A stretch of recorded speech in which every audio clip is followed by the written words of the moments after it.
আগে আমরা অনেকেই ভাবতাম টেকনোলজি মানেই পরিবেশের ড্যামেজ, কিন্তু আসলে ব্যাপারটা এখন অনেকটাই পাল্টে গেছে। আমার মনে হয় এখন প্রযুক্তি আমাদের নতুন ইকো ওয়ারিয়র। হ্যাঁ, ধরুন এই যে স্মার্ট ইরিগেশন সিস্টেম, এটা কি করছে? প্রশ্ন আসতে পারে। এটা দেখছে কখন কতটা জল দরকার, এতে জলের ওয়েস্টেজ অনেক কমে যাচ্ছে।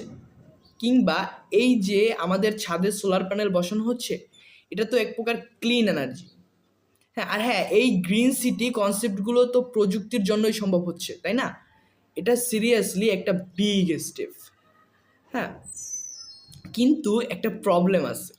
হুম, এই সব স্মার্ট সলিউশন কিন্তু খুব এক্সপেন্সিভ। ঠিক আছে, সবার পক্ষে অ্যাফোর্ড করাটা একটু টাফ।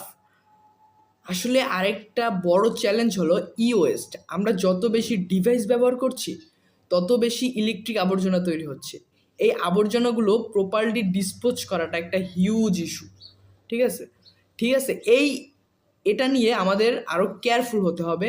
তো মোট কথা হলো, প্রযুক্তি আমাদের একটা টুল। হ্যাঁ, এটা পরিবেশকে বাঁচাতে পারে, কিন্তু এর ব্যবহারটা আমাদের একটু ব্যালেন্স করে করতে হবে।